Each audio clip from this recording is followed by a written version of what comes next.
Welcome, everyone, to the Restaurant Roundtable. We're a support group for restaurant owners. By restaurant owners. Brought to you by Kraft Heinz. All season long, we discuss the Challenges, opportunities, The good taste. and the bad taste within the industry.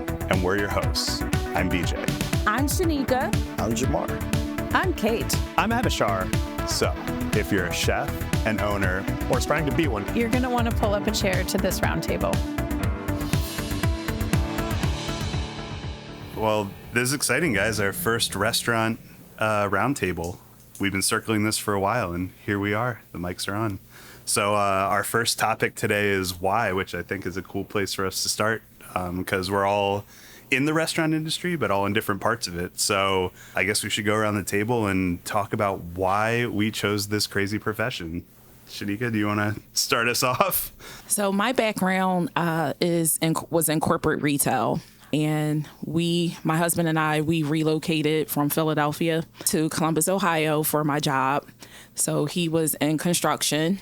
I was a buyer. He went out to the job site, pretty much had to start over and was like, I got to do something different. I got to make a change. And he wanted to start his own business. And he just went for it. I would come out at festivals, some private events, and fast forward, COVID happened, and then I lost my job. And in Columbus, there's definitely a great appreciation for food. And I said to him, like, we need a bigger ticket. And since we were already doing water ice, I was like, oh, we should do cheesesteaks. That's, what Philly is known for. And that's how we got into it. I don't think the cheesesteaks need any explanation, but can you explain to the people what water ice is or water ice? And just to add some more, the why is independence. That was my why. I think that's a lot of people's why. You want independence to be able to, for your family, for yourself, your time. Time is kind of the most precious thing that we have on this earth. And then if you have a passion and your why can be your passion, then the world is yours. To get back to your point, Italian ice is like a soft serve kind of, what would they call it here? Shaved ice is just crushed ice with flavor poured on top. And water ice or Italian ice, it's blended. So you never taste the ice. And water ice is more creamier, has a more creamier texture than Italian ice. Like Rita's, right? Rita started in Philadelphia also. Yeah, but I grew up going to the Jersey Shore, and there were the people would walk around with the water ice on the beach, and that's just like core childhood memory. So thank you for bringing that to Columbus. In terms of why, I don't have as cool of a story as everybody else does necessarily. I just, personally, I ran out of other options. I never had a direction I was going other than the path that was set forward. So I'm supposed to be a doctor, right? That was it. And I realized at a certain point was that making me happy? I'm not sure. I know that it was very hard for me to process things or learn those things, and it was a lot of responsibility and pressure to try to go through those. So I kind of saw that if I made food when I was in college, it could do something for somebody, and that was continued to be the reason why is I could use everything that I'd learned from childhood to this point to see a difference in one person's life, and generally a positive one. It was one of the few things that I could produce for somebody, and that was just a start, and that's where we are today. Is what can we do that way? Every time I think the next question is like the why not, and I think I always go back to the why is that we get a chance to provide a service, product, a food, a means of life to somebody, and what else reason do you need? I don't know. For me, I've always worked in restaurants and food, and I tried other things, and I didn't feel that same sense of satisfaction and accomplishment at the end of each day. Also, I have a skill that helps people, and I want them to eat well. Businesses that I have started or am in the process of starting are all big ideas that took over my brain, and I really just needed to make them happen so I could make room for other thoughts. So when something haunts me enough, then I end up just having to do it. Yeah, I kind of feel the same way that I tried doing other things, and I think that just seeing the look of joy on people's face when they have a good meal is something that's kind of an addictive feeling to get when you cook something and somebody's enjoying it. And that kind of got me into the restaurant world. And then as we went on to your point, I was sick of working for other people. I was just ready to do it on my own. So there was no other option but to open my own restaurant at that point. And there was no like second guessing it either. It was just like, we're just going to do this, and this is the type of restaurant we're going to open, and we just want to make people happy. And that's literally our mission statement, to be the most enjoyable restaurant to dine in and the most enjoyable restaurant to work in, and kind of everything else is built off of that. We could do any type of cuisine with that mission statement. We just kind of chose to go this like weird half fine dining route. I think that we all have the want to make people happy. Kate, we were talking about how you're not a fan of like being a front of the house person. Do you still feel the same way, where when you cook, like you get joy out of seeing the joy that it brings other people? Or I absolutely do. Absolutely. And my favorite part of feeding people is not actually watching them or being a part of that, but when I feel like the feedback that I get when I see people are satisfied or they're talking to another person and I'm not presently a part of that conversation, I find I get so much more fulfillment from that. I think with our interactions, if you meet Kate for the first time, some would say awkward, quiet, doesn't, may rub people the wrong way. But what we discovered is the people that do that, it's actually quite the opposite. You think so much of someone that you remove your ego from the situation. So that's why you end up back in the house, right? Because you give someone food and you don't see, right? You're producing this thing every single day over and over and over again, maybe 1,000 times, and it's the exact same thing, and you're doing the exact same thing for so many different people because you want to see them, you want them to be happy. You don't need them to tell you, hey, this was good. That's not important, at least to me. Is what I want to see is that what was produced made them happy. It's not even about me at that point, and that's why I went to the back of the house, because in front of the house, I love front of the house, I love interacting. It's very addictive to see someone smile and be like, oh, that's so good, but that gets, that's not why I do it, but I think it's nice for hospitality to, you're serving somebody, and the best way to serve someone, and at least from the science background, is like, do it blind. Like, you should just, if it's a good thing, it's a good thing. I know that during the pandemic, when we switched from being able to hear people being happy in a dining room, kind of that sound of a satisfied room, to not having that sound and having to figure out different sources of validation, that transition was hard initially, but I found it more natural for me to not be, again, an active participant in the customer service part of it so much as everything around it, making sure that it was set up for success. It's an interesting thing for you guys doing something like a Philly cheesesteak that I think a lot of people think that they have some grasp of like what it is part of your like why to show people what you grew up with and like what a Philly cheesesteak really is. Is that part of it? What the real taste is, and an organic taste. So, yeah, when I see that, when they bite into it and the eyes close and roll back, that's it for me. Yeah. I thought it was, important to be able to share, of a piece of what we grew up with to another community because everybody has their interpretation of what a cheesesteak is, because you're not supposed to say a Philly cheesesteak.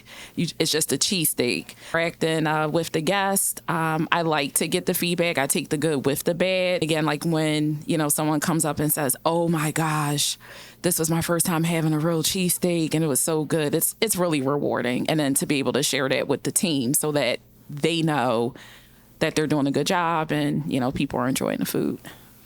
Avishar, do you find that with your food too? I mean, you have a very specific kind of lens in which you view what you're doing through as well. Do you feel like part of your why is an education kind of thing? I think it's honestly, it can be as straightforward and basic as having we're always asked what we are. And in my entire life, I'm a Bengali American born in Columbus, Ohio. Bangladesh wasn't a country that started until 19. There's a lot of baggage to unpack, but it was never about the baggage. It was about, do you know how it feels to be somebody unique or alone? Maybe somebody else feels similarly, and you can make it a little bit easier for them.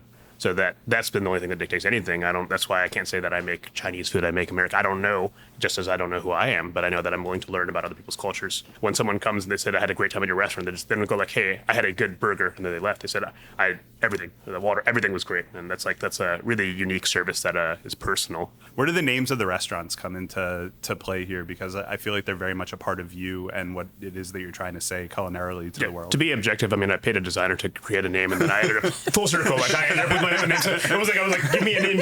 And we went with that. And even Kate was part of the beginning process. Remember, like, and it was like Danny's Delights or whatever. We had really weird names for Joyous when it came down to it. And that's the same thing as everybody here knows. When you become more confident in your voice, you remove things. You don't need to speak with words. You say the most with the least amount of words, right? And that's what we get to, even with with the menu here at Agni. It is a 14 courses, right? We found out when we added more courses, we can speak less. Like we have to like go faster and faster. Like the pacing changes, and that stuff you learn when you're like, hey, what can we do next for the guests? And now we're like, it's not even about the dish anymore. Just give it to them if they like it, and see how they interact with it, and then go that way. So the way that we educate is actually we educate alongside. We follow the goal isn't like, hey, you look down this way. It's we go side by side. We move together. Mm-hmm. So if someone's having a struggle, then I step back and we talk together and we move together. Because the best thing in the world is like when you have the confidence, and is to walk away from space. And when you can walk away from space, it's because everybody's on board. Like we're all on the same team. You don't have to say like, hey, make sure you treat this person extra special. In fact, we do the opposite. We're like, don't treat anyone extra. Everybody should be treated extra special. Everyone should be the same, right? Yeah, I mean, similarly, we at Chapman's we call what we do global comfort food, and the whole point is that the team comes up with the menu. I always wanted the menu to be a reflection of the individuals who were in the kitchen. So what I found over the course of time is I am sick of my own food at this point, and also my opportunity to learn kind of comes from other people now. So what we do is we turn the ideas for the menu over to the staff. I know how to get the ideas out of people's heads and onto the plate, and that's become a big part of what I enjoy and my why is no one ever afforded me the opportunity when I was a younger cook to put something on a menu, and the pride that you see people feel in putting something out there that, again, to our earlier point, that then the guests get to enjoy, and you see the smiles on their face with something that came out of your head, and then I get to see our cooks being super excited that something went on the menu. That is, to me, like the greatest joy in this entire industry. Let's put in our first spicy take. What do you think if somebody does that, puts their passion into it, and it doesn't come out as a good product? What do you do then? That happens really often. I think that it's a whole point of being straightforward. I mean, it happens with me too. Sometimes it's just an idea that I need to get out and ends up being trash when it hits the plate. But the journey, as they say, is the experience, or however that quote goes. What would you say is your ratio of successes? Ratios of failure to success. What I would say. How many of your ideas are bad? I mean, like you said, scientific method. They kind of all are bad until they're not. So it's kind of like, how far do you want to chase something down the road to like make it so, or is there a certain point where you're just satisfied that you tried and it's okay? And like, I don't think that it's a giving up thing. I think that it's a like, we gave it an effort and there's more important stuff to do now. When you said the scientific method, everything I've done has been successful, no matter what I try to do to fail. So if I like look at pictures in the history of restaurants, you'll just be in the background of everything. We have items on the menu that are a representation of places in Philadelphia. So, when you walk into our Gahanna location, and even above Dairy, like we have a mural that highlights famous people from Philadelphia. And then in our Gahanna location, we have like the sport team jerseys that represent his favorite players that he looked up to when he was growing up. And we just want people when they come in to like really have like that true like Philly experience. Even down to the cocktails. Like we have cocktail names after, some places back home. My only fear kind of is, will they get sick of the cheesesteaks at some point and we have to expand our menu, but... That's my dream, is to just open up a one item restaurant. It's like, when you go to other countries, you go to the streets and you see this person doing it for 40 years. Like, it never gets old. That's like you're relating to a moment. That's up to you to decide. But I'd say, like, if you got something going, don't worry about what's going to happen. Just stick with what you got until you'll figure it out. If it comes, you'll figure it out. But like, it's a good product, man. It's like, if it's something you're passionate and you're proud about, you can always justify that. You can't justify doing something else that you didn't plan on, right? That's part of the independence, I think. So.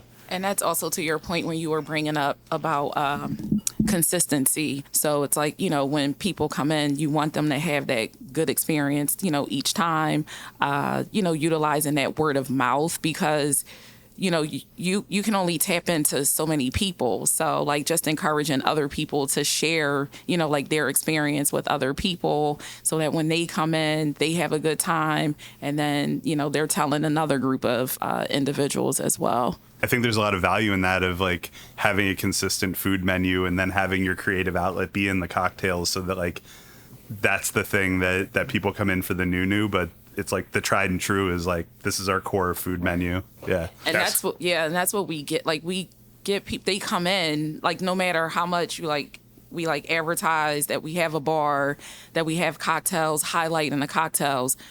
They come in, they want cheesesteaks and fries. And then it's like, oh, you guys have a bar? We're like, yeah, we have a full service bar.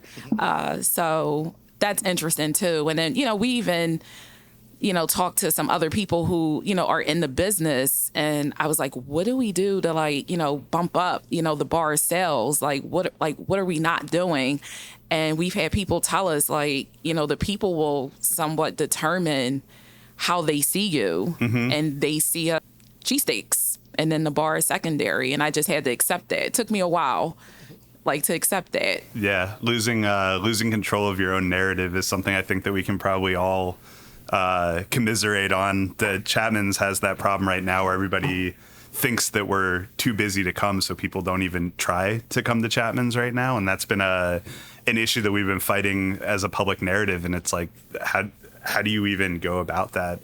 Back to like creativity as part of the why. Kate, what do you do to switch things up? I mean, you have a very unique kind of corner of the industry in your pocket. So I'm still a baby business on this round with Hey Cake, and I feel like a great portion of what I do is R&D, trying to figure out what I want my staples to be. So I have an idea of what my why is, but I'm still trying to figure out how to stay true to it. I really want to make delicious flavored cakes regardless of how much effort goes into it. I just want them to be delicious for anybody, even people who don't like cake.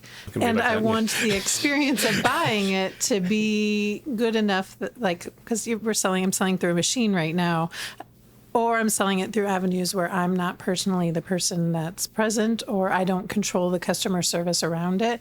So I need that experience to feel like it's a relationship, even though there isn't a person that I control as a part of it. What do you think of, you were there now, there was a thing in a restaurant you used to work at, there was an entire R&D menu that that you proposed at the beginning in our service bar days called Secret Kitchen Menu. Oh, yeah. Can you explain what the reasoning behind that was? Because we had a very tight menu, and we were trying to keep the menu as tight as possible for 1 year. What was the inspiration behind all of those things? So we started a service bar knowing that we wanted to accommodate people with different food preferences or allergens.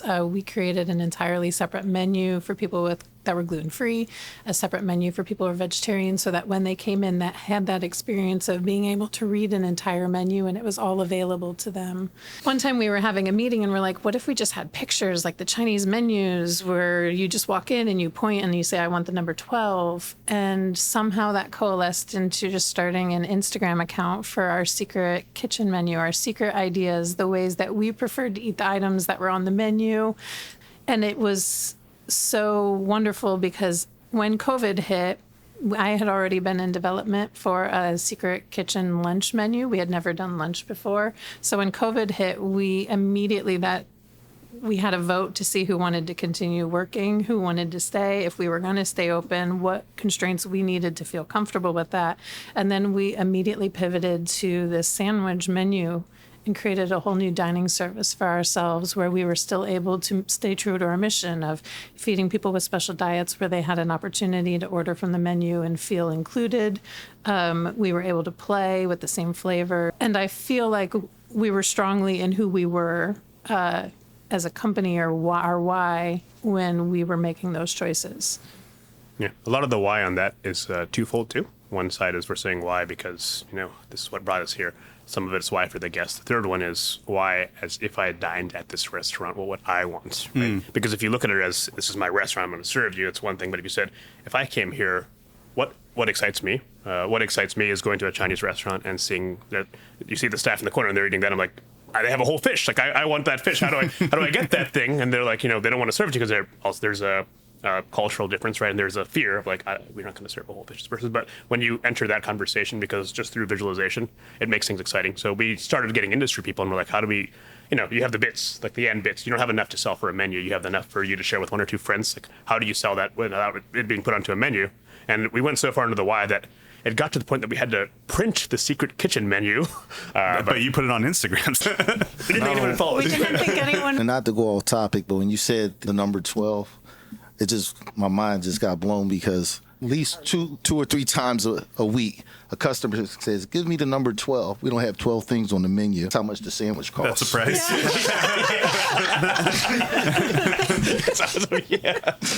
That leads to something that I was gonna bring up anyway, which is it seems like we're all on the same page, the same frequency about we want to do restaurants that we would want to dine in ourselves, and that's kind of what we want to give to our guests. Sometimes our guests aren't on the same page with that. Like, how do we deal with when somebody comes into the restaurant and wants a cheesesteak not in a way that you do a cheesesteak? Yeah, it just comes down to, I know we all have stories about this. I had someone who was like adamant about us not having lettuce and tomato, and I just had to tell her that we can't be everything to everybody. Mm-hmm. Like, we're trying to stay like true to who we are, and how we had cheesesteaks, and she was just going on and on and on about it. And I just said to her, you can go to Jersey Mike's, you can go to Penn Station, but if you're going to get a cheesesteak from us, these are the only options. It's called cutting bait. I mean, does it feel personal in that moment? Because you're putting almost something that's like your personal memory and something that's like a part of you out there, and somebody's being like, you don't have tomato, like this isn't real. Like, what? I take the good with the bad. I don't let it, I don't take it personal. Again, it's more about just like trying to educate people, and you're not going to be able to please everyone.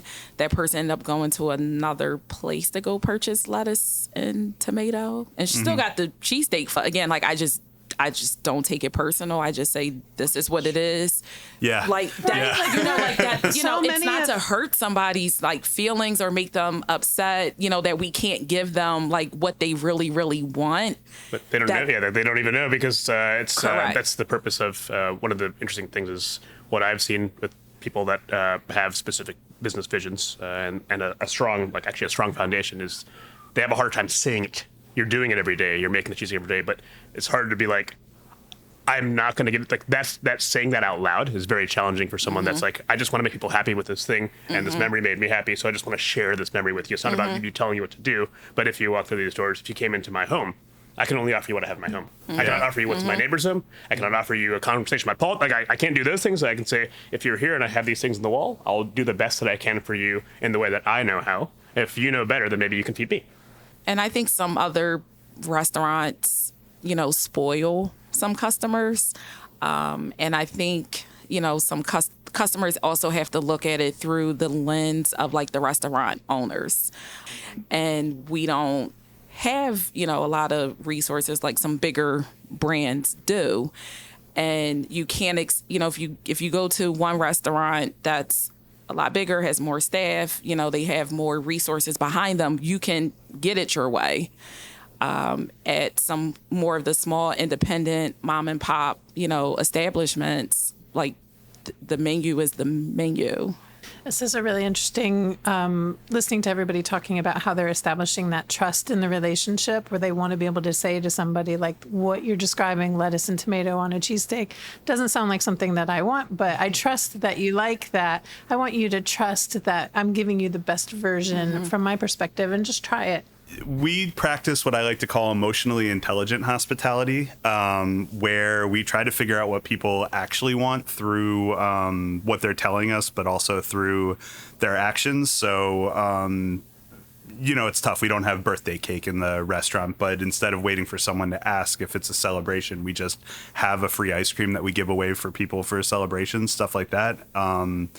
But also our team isn't afraid to say no. If it's something that we know that either A, we can't do, or B, what you're asking for is not something that we want to represent our restaurant. It's tough because I'm sure that you all feel this way too. When someone's asking for something that like might sound completely reasonable to them, it's kind of hard to tell someone like that's not gonna work. Like lettuce on our cheesesteak, just it's not the move. For us, it's our most famous dish is our khao soi, which is a Thai curry, and it has two different kinds of noodles in it. It has fresh boiled noodles and then fried noodles on top. And people will be like, I'm gluten free, can I have the khao soi without the noodles? And I'm like, that's 3 ounces of broth and some chicken in there. Like, that's not really a dish.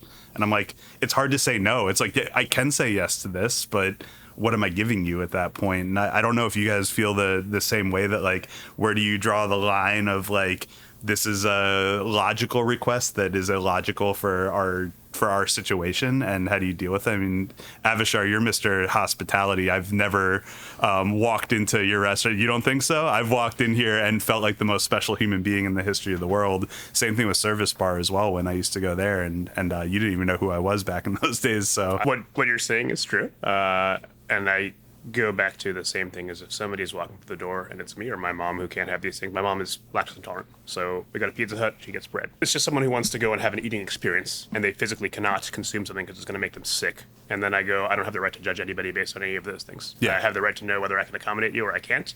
If I physically can't, I will go and get you food. I will do my best once you're in the walls.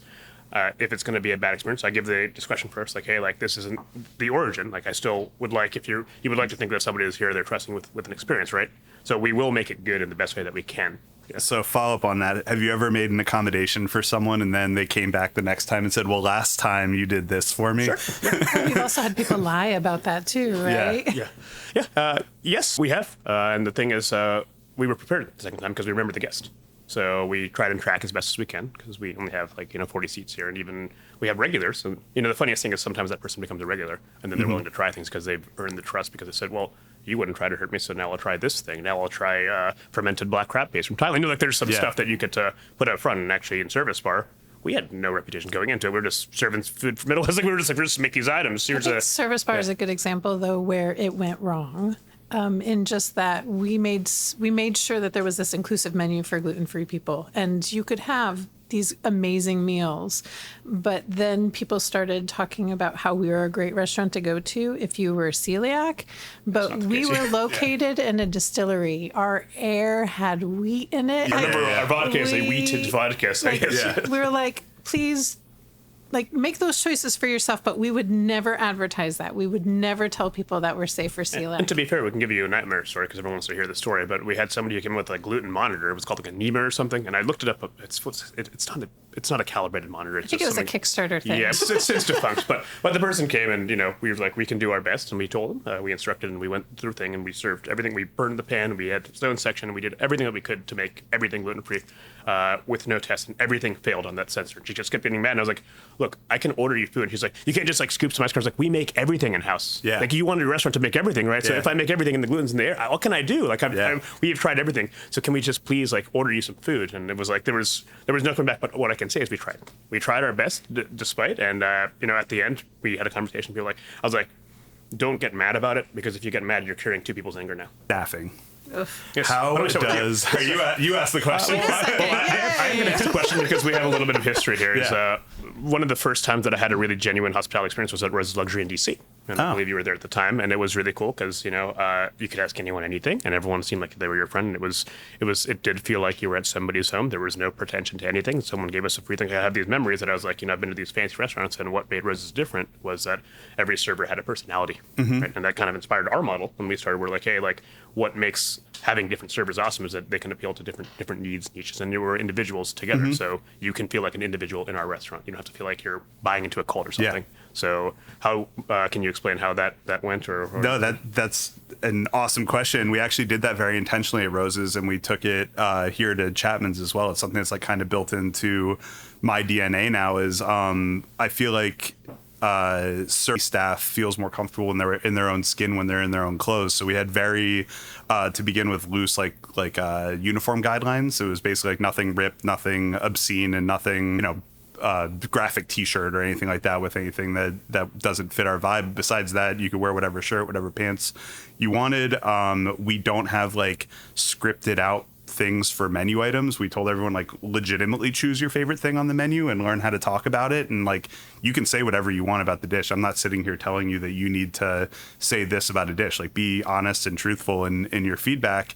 And that really worked in a way that, especially what you're talking about, fine dining, we didn't want people to feel nervous coming into Rose's Luxury. We had all worked in really, really high-end fine dining restaurants, and we took the food really seriously, but we didn't take ourselves seriously. And I think that, I mean, I wear a backwards hat I'm 41 years old. I wear a backwards hat on the line every single night. There's just parts of me that I'm not going to change for other people at this point. And, you know, t-shirt and jeans is what I'm comfortable in. And I feel like I'm the best version of myself when I'm comfortable. So if you can make your team comfortable, if you can make your staff comfortable and let them be their genuine selves, I feel like they're going to be the most hospitable, best version of themselves. And it seems to work. I think we have a pretty tight team at Chapman's. We had a very tight team at Rose's. I don't know, Kate, how do you go about galvanizing your team? How do you go about hiring, and how does it fit your standards? Hiring is interesting because I end up hiring a bunch of people who don't have experience but have interest. And mostly we do this through working interviews. And I think that you do that also, right? We do working interviews where someone comes in and we just see if they fit. We also pay for the working interviews too. We do pay. We pay for the working interviews. There's no free working interviews. Just when everybody is insured, everybody's paid. Yeah. A quick aside: the old system was called doing a stage for the people at home. I've never done that in my entire life. I've never been. I've always been compensated. Have you never staged at a restaurant? I am telling you guys. Remember the part where I said, look at what is not being said. Yes. Yeah, I mean, it was pretty standard practice for a really, really long time, and still is in some places, that if you want a job somewhere, you go and you do a working interview, a stage, it's French for stagiaire. And I have worked for free at many restaurants, most of which eventually got hired for, but other times you do it for your own good. Like when I was in culinary school, I would go down to New York City and stage at restaurants for my benefit, not for the restaurant's benefit. But sorry, back to what you were saying. I think that's important. It's important to say. I put limits around it. It'll be at most a 2-hour working interview, and there are a few skill sets that I want to test people on that I think are the basics. But we really want to see how they interact with the rest of the staff. Can they fit into that culture? One of the things in baking, if we make a mistake at any point in the process, the longer it takes for us to acknowledge that there was a mistake, the more likely we're setting ourselves up for failure. We make breads that take 3 days to make them. So the culture that we've had to create in our environment is very much like, admit when you've made a mistake and you will never get in trouble. Like, admit it as soon as you think about it, and I promise I won't get mad. Ask questions, even if you've worked here every day and done this task every day for 3 years, ask the question, because I would rather us kind of go into this trusting each other and we can get through the process rather than waste everybody's time and energy on something that it feels really bad to throw away hundreds of pounds of dough. So our working interviews are absolutely just about that. What I do find funny, again, I'm a baker and we work baker's hours. So we're going in at 2 a.m. and we're asking people who might not have ever worked in food service if they're willing to come in on those hours. And we'll ask people what they're looking for in a new job. And they'll regularly be like, I'm so burnt out on customer service. I don't like people. And I was like, oh, welcome home. Like, we like the people that are in our environment, like who we invite in, and then it makes the work easier. I do like people. So we're in the early after now. So are you like almost bedtime now, or? No, I am not in bedtime. What do you mean, bedtime? Or is that when you fall asleep? I'm also a parent. So like I work and I get home before they get home from school and take a little nap. And then when they get home from school, I'm on parent duty again. So. Are you one of those people who thrives on like 3 hours of sleep a night? Thrive is not the right word. But can I do it? Absolutely. I can do it when I need like to. A solid 7 or I am but when in I trouble. When I get a day off, there's no limit to how long I'll sleep. It'll be 12, 16 hours, I'm down. That's what I do. How about you, Jamar? How do you feel about hiring, and how does that fit into? So I think that's the number one problem in the restaurant hospitality industry right now is the workforce. And the first thing is we have a certain culture that we want in our restaurant. So we've a lot of trial and error as far as knowing you kind of now I can spot whether this person is going to fit or not, and I'll act immediately. And that goes back we have like a guideline now of what we want in certain employees, and basically how we kind of fix things were, because we're just a fast casual restaurant, no dishes, eliminated that. So there's only some pots and pans, so we don't need a dishwasher. A lot of the bills are kind of saved. So we paid our employees more than the average. And you kind of got to give them a working capital as far as like they can sustain their household. So they want to stay there. They don't want to jump from job to job because it's kind of the same pay, right? Mm-hmm. So we pay a lot more than most fast casual restaurants. So that was the first thing. The second thing was just like a family atmosphere. So I'm coming from a blue collar, and this is when my wife comes in because she's the bad cop and I'm the good cop. I give the employees whatever they want. So beyond, like I'm short on my rent this month. Hey, she's like, "What are you doing? You're not supposed to be doing that." And so just like a family atmosphere that we kind of created. We had an employee that was tragically killed, and it kind of made our whole staff kind of bond behind that whole thing. And I mean, she can probably speak some more on that.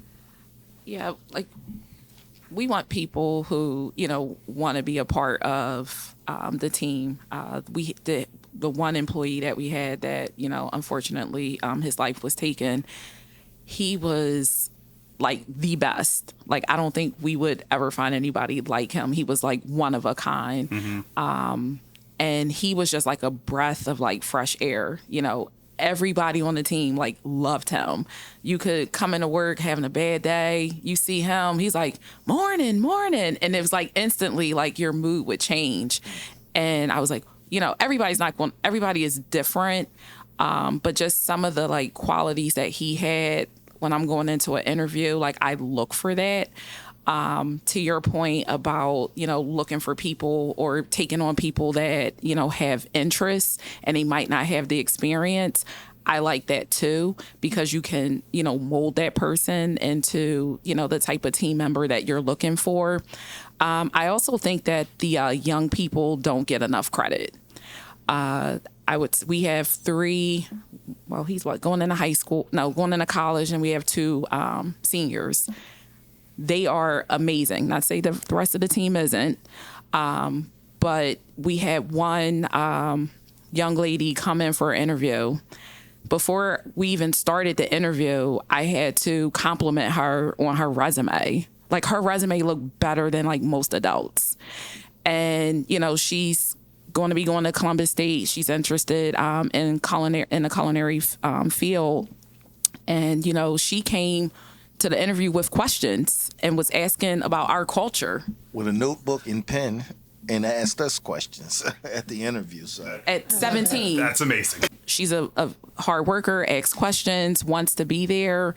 We even, just met with her and just said, we're actually going to, show you more of the behind the scenes so she gets the full experience so that she doesn't just feel like, oh, I'm just a cashier. So I think it was your earlier point of, when you guys let your team, make some of the dishes, like they take more pride because they feel like they have a vested interest. They invested in the business. And that's key. When they feel like they're part of the culture, then it becomes an extension of you. So. Yeah. It's one of those things where we always make sure not to call our team a family. We call it a team. Some people don't have the best experiences with their family, but to your point, if you ever, God forbid, lose someone or something like that, you really feel that like family. We just had one of our managers lost a very close family member, and when she called me to tell me she was crying, I just immediately started crying too, because it was just like you feel these people just become such an important part of your life, and especially as an owner, these people are coming to work like for you all the time, and it's like what can I do for you to make your life better? And when they feel pain, I feel pain, and it's definitely something that I didn't expect going into this until those things happen, and then you're like, oh, like really tied up in those emotions too. To your point about hiring, I don't know about you, but we just went through a big round of hiring for both the kitchen and front of the house, and the amount of attrition where people will go through the process of emailing you they want a job, setting up an interview with you, confirming the interview, and then like a 50% no-show rate on interviews. What is going on right now with that? I think so during the early parts of COVID, let's say 2021, I'd say that I would schedule 20 interviews and I'd have 2 people show up. But now it's a lot higher, so it's getting better. Is it getting better? I don't feel that. Better. She's starting to come back. Yeah. How about you, Avishar? Higher? Yeah. Very little these days, actually, but it's interesting. I'm going to ask a counter question about, there's a good point about the resumes and how valuable they are, but I'll answer first and the best that I can. My hiring practices are I have to trust my managers to make mistakes. I have to trust them to hire as well, too. And I have to trust them to value everybody's time. Whether you like them or hate them or they took the steps or not, everybody's time is valuable. As you said, when someone is lost, you realize there's only limited time on this earth. So we keep it as straightforward as possible. We try to keep it as honest. And I say, whatever you see with somebody, you don't have to have 5 questions. Like, that's really strange to be like, hey, I'm going to determine, because when someone is coming for an interview, they want the job, dude. Like, that's, of course, they're going to be their best behavior. You have to, you have to kind of disarm and just like relate over something, whatever it is, in the same way that we said, you can relate over a burger, to start that as a process and see how they are first, like see how they are, see what upsets them, see how they respond to correction. I think is important, because when you're going to go work for anybody or with anybody, you're in somebody else's home, so you should learn their customs. If you're in another culture, you try to learn the customs. The same with every restaurant. No 2 restaurants are the same. And you'd be surprised. Everyone's like, you hire 3-star chefs. And no, actually, we don't. Some of the people that have had the best success with are people that have 0 experience, but 100% attitude, and are willing to train up the experience. They don't, because you have another side where it's like, oh, I see you're creative, so I'm going to be creative. And I was like, I didn't get to answer, when was the last time I got to be creative? I'm just solving. I'm trying to fill the cups right now, so I haven't had the genuine chance to. R&D's continuous process, so I never had a chance to like do the stuff that I want to do. It's just part of what is needed for me at the time as an owner. And so to get to that point, you need to have a strong background, you need to have a good attitude, and you have to be, when things are right, there's no problem. When things are wrong, that's when you have to see who's doing the right thing, right? That's when you can say, this is the right way to behave, this is how we shouldn't behave. And so we try to put people in 2 situations. One is a stress situation, like, because someone will say, of course, when you're right now, I'll say whatever, but if you're actually stressed, from my limited understanding of psychology, time pressure does cause a lot of issues, right? Like, and same with testing people. Like, some people just aren't good test takers. You can find beauty in both. So there's no one criteria, but we have found the best fits. They go through 5 different people talking to them. Like, they go through somebody who's a manager, somebody who's one of my friends randomly, and then somebody who's going to be a coworker.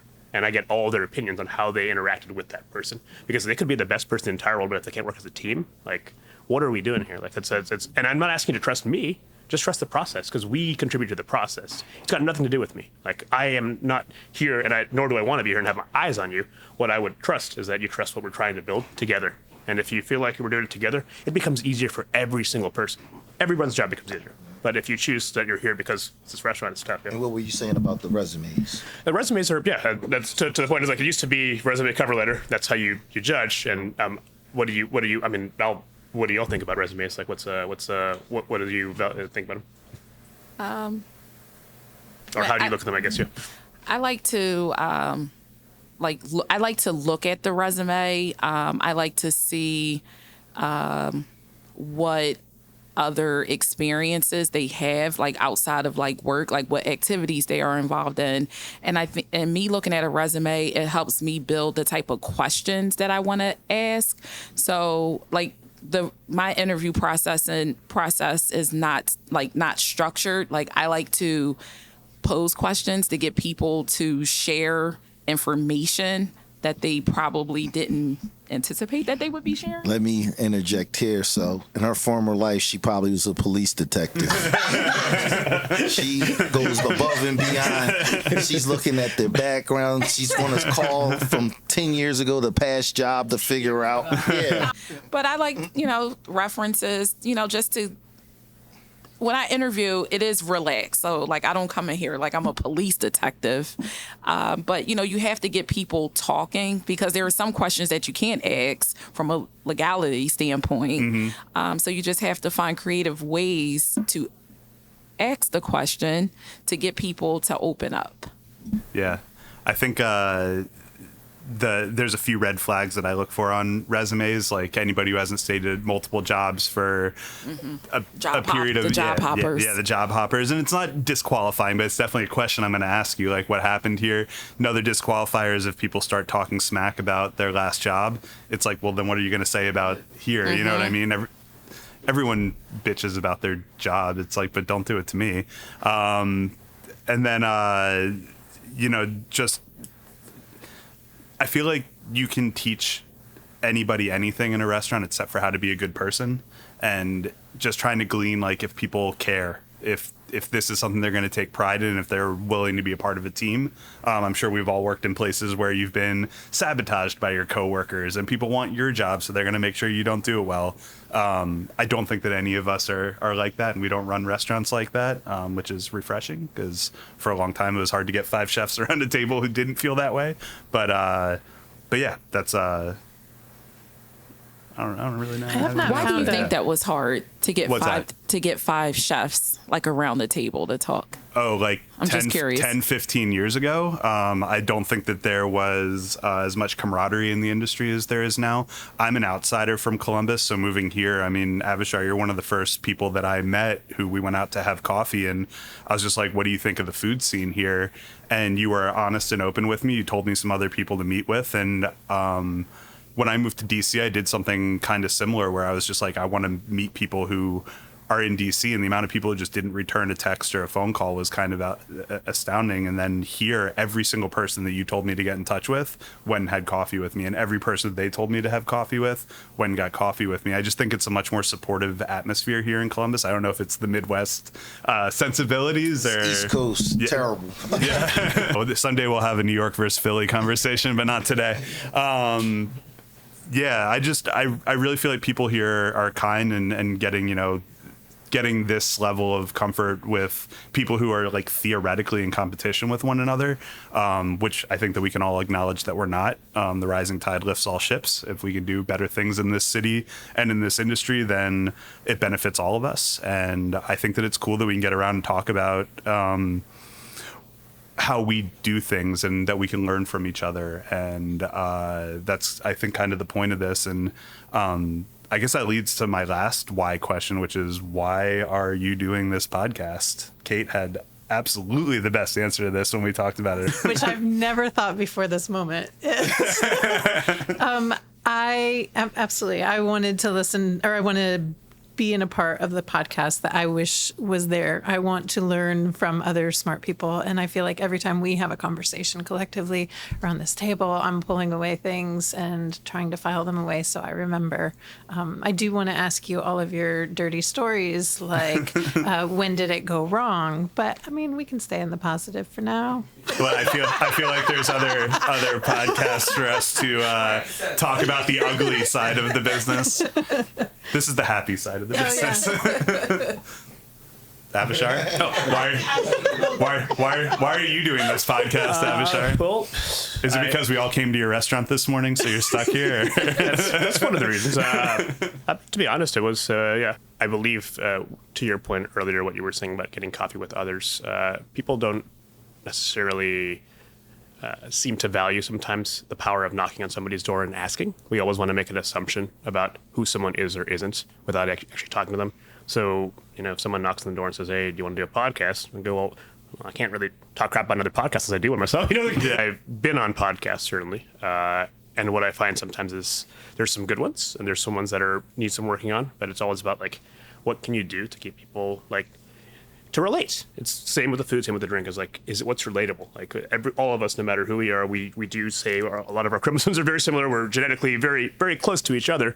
So why do we spend so much time arguing about the things they're so different? Why can't we just have a strong foundation of saying, hey, let's just talk and see what comes of it? I didn't think that making something inspired by Taco Bell would get me in Food and Wine over there, here sitting in my own restaurant. That was never my plan. I just felt the need to share my knowledge and impregnate the world with it. No, really, it was just kind of. So we're making hospitality babies on this show. I'm just a plus one. But no, really, it was just kind of the network. And when I met you guys, I said, this is a smart collective group, and I could probably learn some things. I'm not a chef. I'm not a chef, so just to hear you guys information and some struggles and some victories. So I'm not a chef either, just for the record. I never at what point does one become a chef? I think it's when you put it there, then people have an expectation. I am whatever is needed. I wanted to do the podcast again because I'm not a restaurateur, I'm not a chef. If you would have asked me 10 years ago, would I be in the food business? I would have been like, no. And to be like an inspiration to people out there who, might be a home cook or, enjoy cooking, but they might be afraid to, open up a food truck or open up a restaurant or, a catering business. So just to share, my journey with other people and to hear other people's journeys and their experiences to, learn from you guys. I think I listen to a lot of podcasts. It's there's a lot of driving around involved in what we do, and I kind of always need some noise to drown out the intrusive thoughts. So I listen to a lot of podcasts, and like Kate said, I really wanted to do something that if I was just getting into the industry, something that I would want to listen to. And also, I think that restaurants are unique in the way that we are a business, a hospitality. You need to understand math. You need to understand people. It's kind of like all the disciplines. I feel like anybody could theoretically listen to this and take something out of it, whether they want to be in restaurants or just if they want to understand better. I think over the course of time, what I want us to be able to answer for people are those questions that they have about what our lives are really like, not what people see in movies, The Bear, or whatever.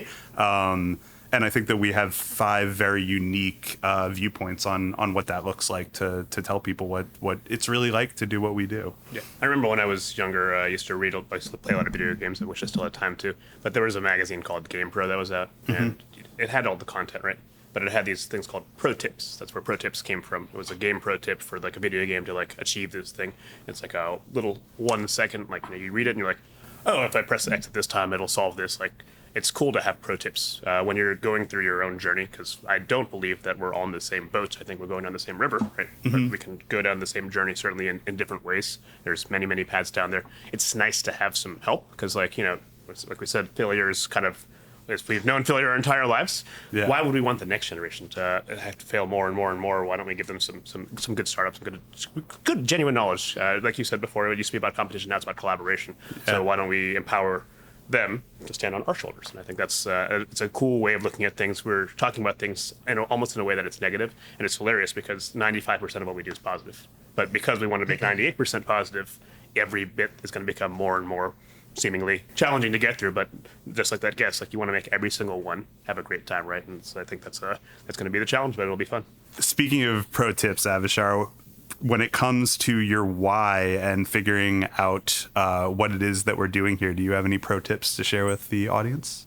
You don't always have to trust yourself, but start with yourself before anyone else. So whatever's in your mind, try that first.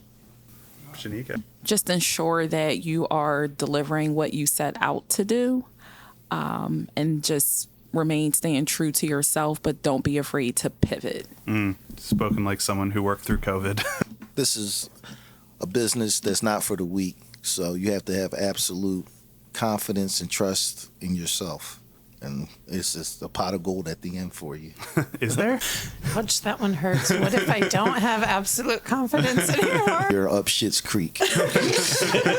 Well, Kate, what's your pro tip? My pro tip is a little bit different. I try to surround myself with a couple of people who are like my phone of friends, people who I admire or look up to.